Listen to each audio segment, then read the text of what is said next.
percentage of Cable Bahamas do you think is really owned by Bahamians? You want me to take a guess? Yes.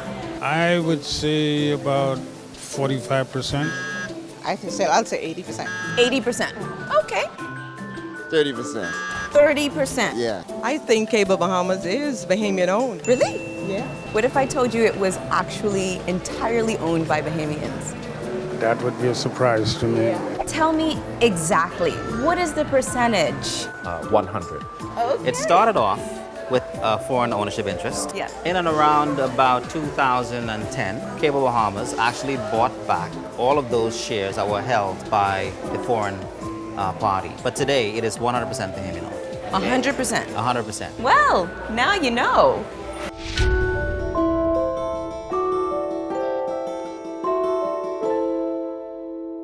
Good evening, Bahamas. You're tuned into NB12 Weekend, broadcasting from Cable 12 Studios on Robinson Road. Coming up tonight in news, President of the BEC Workers Union addresses the new Power Secure deal. A beneficiary of the small home repair program says it's been nothing but a headache. An inner city charity says it's struggling to keep its soup kitchen open. Plus, we count down the top news clips of the week. I'm Paige McCartney. We've got those stories and more straight ahead on NB12 Weekend.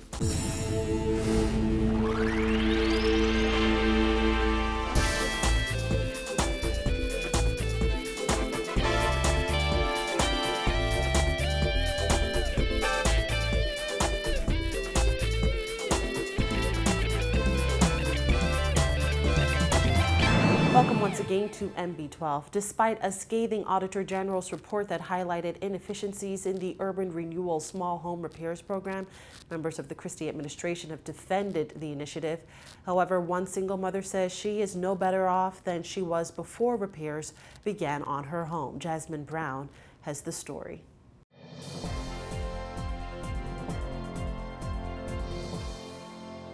This massive hole has existed in the home of Claudine DeVoe for months after a fire destroyed a portion of its roof.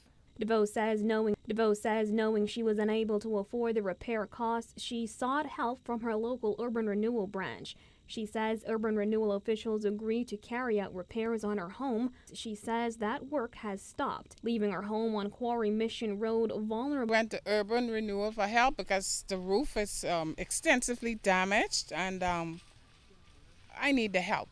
We requested that the Urban Renewal to assist us. Right now the project has been put off twice. The roof is open up and it's been a lot of rain. DeVoe says heavy rain and severe thunderstorms in recent months have destroyed several of the family's possessions. When our news team visited the four-bedroom home, there were no workers present. However, a wooden scaffold had been erected and blue tarp had been spread across the gaping hole. Our news team reached out. DeVoe says heavy rain and severe thunderstorms in recent months have destroyed several of the family's possessions. When our news team visited the four-bedroom home, there were no workers present. However, a wooden scaffold had been erected. It's rough, trying to cope with the roof being open, the rain. It's not good. Last weekend, it rained. The room was flooded. And I got up out of my bed twice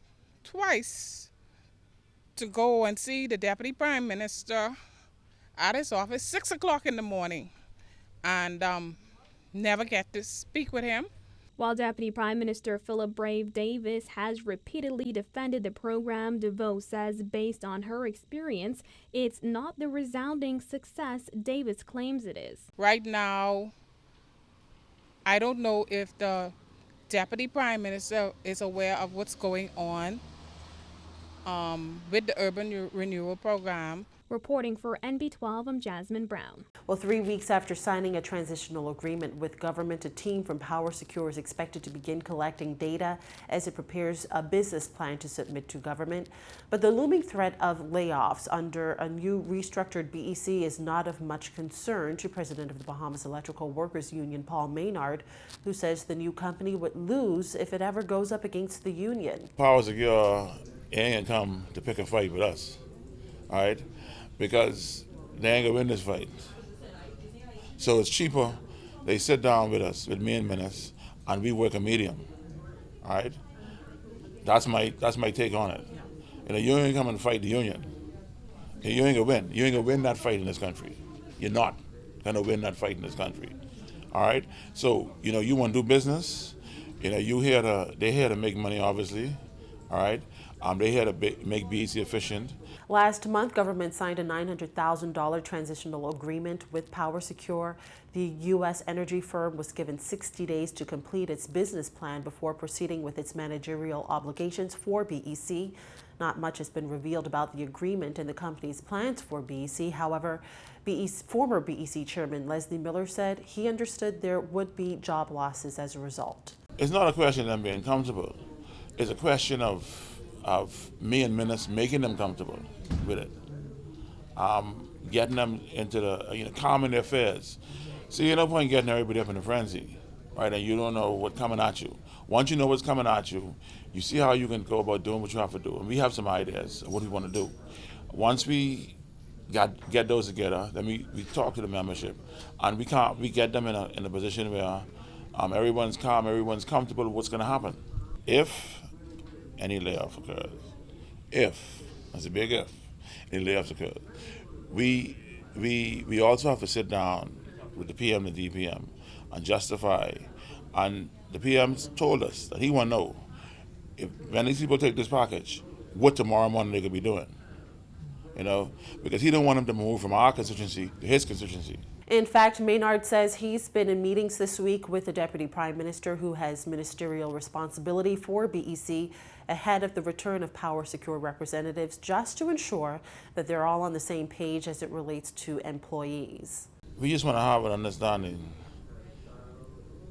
on the way going forward, so we don't have a situation that occurred at Patelco. All right.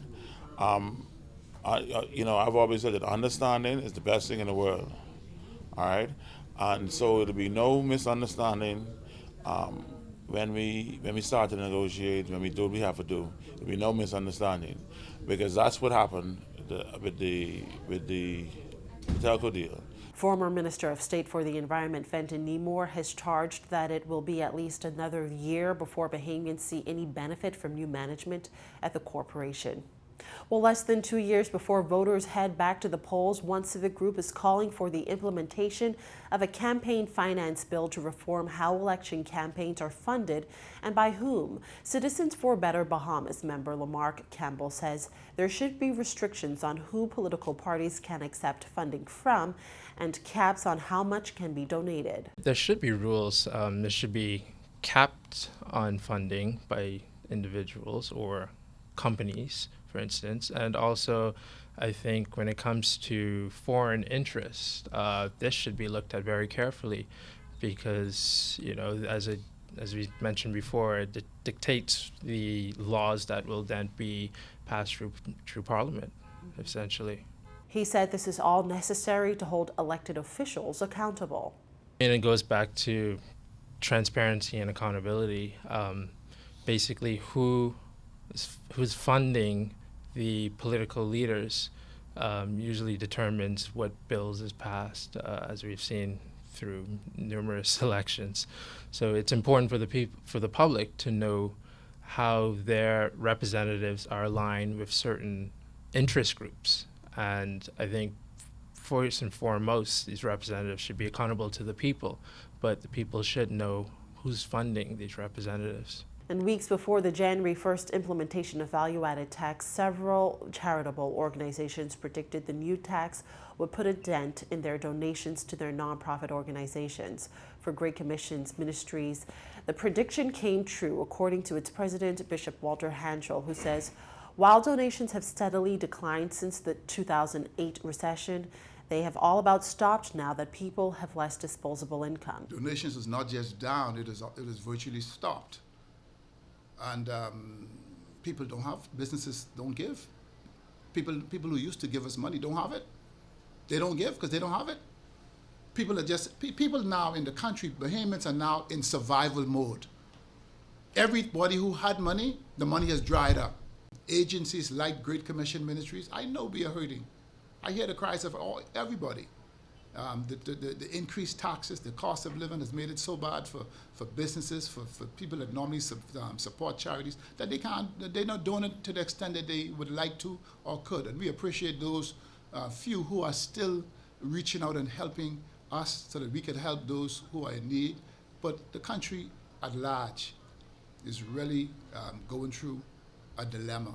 Hanchel says it takes an average of $50,000 a month for Great Commission to carry out its programs that are aimed at helping the poor. That includes a feeding center on Wolf Road, shelters for the poor, and programs for young people in the inner city communities. Hanchel made this appeal to the public. We need donors. We need help. We've been in the red for so long. We need help. We need somebody who could, because there's money here. We need somebody to seriously, who have compassion, who have a heart for the poor, for the hurting, to write some checks. It is no use having millions of dollars in the bank and you're not helping anybody. That's not success. That's greed. It's time now for people with money, the millionaires and those who have resources, to stop being so stingy and mean and reach out to our brothers and sisters. And the way to do it is by simply writing a check to Great Commission Ministries or agencies like us. Write a check. Stay with us. When NB12 returns, stakeholders gear up for Bahamas Junkanoo Carnival 2016. And later we count down the top quotes of the week. Stay with us. We've got more after this break.